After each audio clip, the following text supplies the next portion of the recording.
Palang araw mga kateknisyan, mga ka-DIY, mga ka-master. Meron po tayo ditong repair na powered speaker. So ang brand po nito ay Top Pro. So ayan, so maganda po ito. Nasa D12 ba to? D12.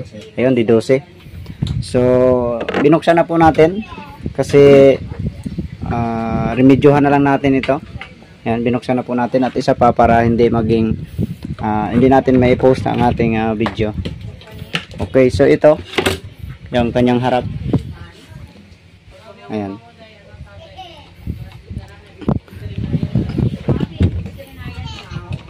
So ang problema, sabi ng kaibigan nating ka-technician dito ay okay daw ang Twitter, sa Twitter na section, tapos ang sa low daw ang may problema.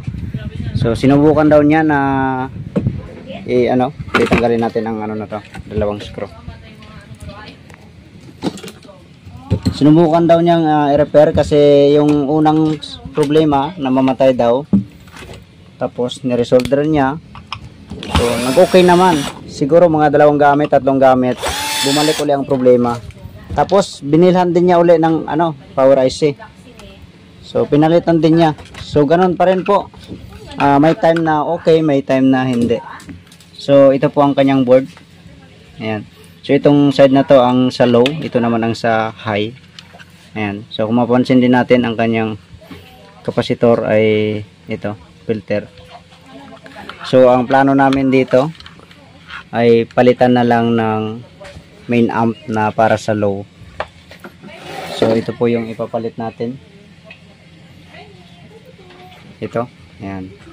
So maganda namang klase ito. Nasa 4 naman na dalawang pares ang kanyang power transistor. So sige, tanggalin muna natin yung IC, o depende na lang ito kung pwede namang ikat ang supply. So depende sa kaibigan natin kung ano din ang decision nito. Okay, ito na, na-trace na natin ang kanyang supply. So ito lang naman, tinanggal lang natin doon sa kanyang heatsink dito. So ang supply, kinat na lang natin, pinutol na lang natin. Ayan, yung sa negative supply, ito, capacitor, kinat natin ito, papunta dito sa IC sa low.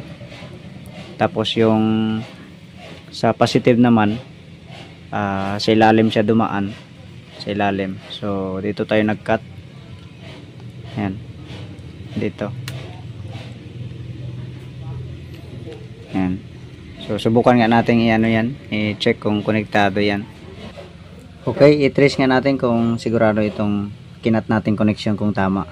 So i-calibrate muna natin yung tester. Ayan, so nasa times 1 tayo. So hindi kasi sa ating tester ito, sa kaibigan natin. So ang pinakasagad niya ay, ayun, nalulubat pala to.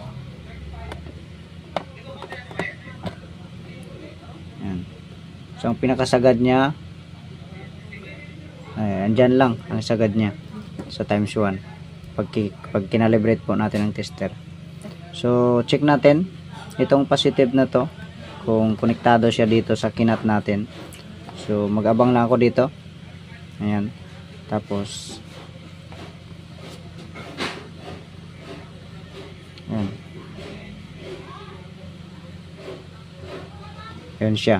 So konektado nga. Ayan. Konektado nga siya. Okay, so ito namang itong negative na supply. So ano yan, automatic naman, nakita naman dito na ang connection ay papunta dito. So yan, tawid yan dito sa kabila. Ayan, ito.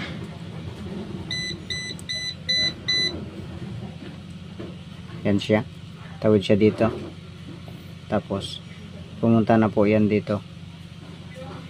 Ayan siya. Ayan, pumunta na po yan dito sa IC. So yan lang man ang connection na kinat natin, dalawa, kasi dalawa lang naman ang supply nito, positive at saka negative. Tapos ground yung sa gitna. So bali ang IC na to, bali tag dalawang pin ang may supply niya, itong IC na to. Okay, sige, salpak na natin sa kanyang heatsink, tapos supplyan natin ang kanyang main amp. Okay, sige, check voltage natin kung ilan ang output ng ano na to, ng supply niya. Okay, so sige, i-on natin. Ayan. Tapos dito tayo sa ground at saka positive. So tingnan natin ang tester. Ayan, so nasa 34.16 or 15. Ayan. Yung isa, yung negative niya. Ayan. 39.91. So okay na. Okay, kabit na natin sa kanyang ano, ipapalit nating main amp.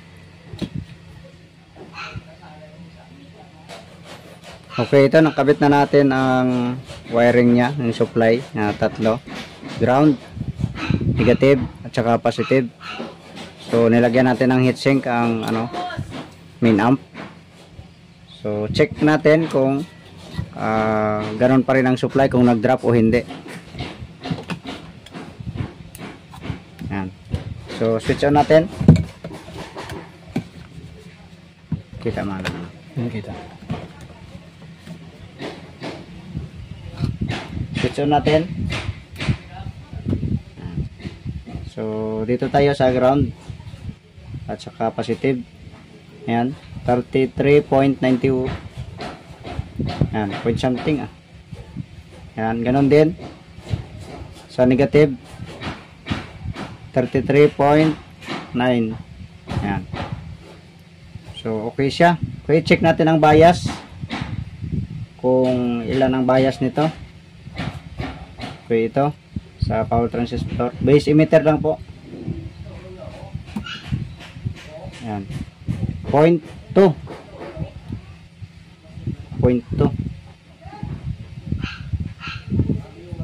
Sa kabila 0.2 rin. So okay rin to. 0.2 po, 0.3. Yan ang kagandahan ng mga ano, mga bias. Okay. I-assemble muna natin dito. Konting assemble lang para maikabit natin ang kanyang tone control. So dito kasi yung tone control. Okay, ito simpleng assemble lang muna natin. So ito kasi may set up naman natin ito dito. So magbawas lang ng heatsink ito. Tapos ito palang supply. Ayan. So dito lang ako nagkabit sa ilalim para nakahinang talaga. So ayan, may mga naka-indicate naman dyan na data. Ayan. Ground, B-, B+. Ayan. Tapos ganoon din sa input, meron din dito. Ayan. Tapos sa output. So puro lang tayo naghinang dito para sureball, kasi pag dito nakaipit, pag tumagal dito ay kinakalawang. Ayan. Kaya ito naglagay din tayo ng dividing network kasi nasa 4 ohms daw yata ang speaker niyan. So naglagay tayo ng dividing network para medyo safety ang speaker natin. So hindi na tayo naglagay ng relay protection pang delay kasi ano lang naman, nasa 33 volts lang naman, 033, kaya mahina lang man ang ano nito, kalabog. So ito ang kanyang tone control. Yan. So separated ang signal niya. So panglagyan lang natin yan ng cable tie. Okay, sige, ikabit natin, testing natin sa speaker kung ano ang resulta nito. Okay, ito na, nakakabit na natin ang speaker. So isang socket lang naman dito. Okay, sige, i-testing natin. Okay, saksak natin. Yan. Tapos i-switch natin. Ayun, power na. So walang kalabog. Malinis. Pero malaman natin mamaya pag magpatay tayo, pag in-off natin ito, kung magkalabog siya o hindi. Okay, sige. Nakasalpak na rin ang input natin. So ito simple lang ano nito, ang input niya. Ano lang, in at saka out.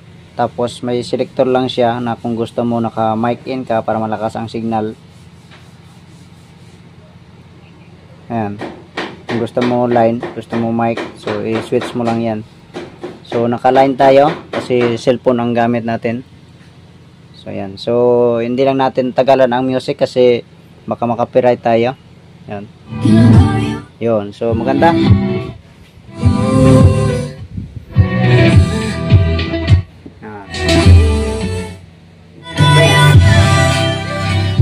So magandang tunog.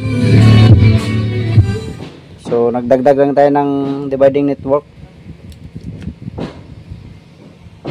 Ano?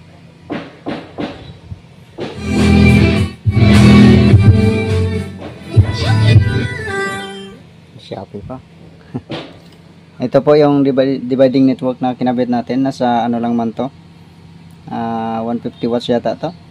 Tama ba? 150 watts. Tapos ang main amp natin na kinabit ay nasa 200 to 300 watts. Ayan. Tapos ang voltaheng required niya ay nasa 20 to 90 volts. Ayan. 20020 to 90090 volts. Ayan. So sa Lazada o Shopee? Shopee lang man yan. Marami yan sa Shopee. Ayan. Okay. Okay, sige. So sana ay may natutunan po tayo. So i-set up lang namin yan dito. So kami nang bahala niyan. So marami pa kasing kakatingin dito para paano lang dito sa loob. May pasok lang. Yan. Okay, sige. Nawa po ay may nakuha po tayong idea. So wag po natin kalimutan mag-subscribe and like po and share and ayan. So God bless po sa inyong lahat.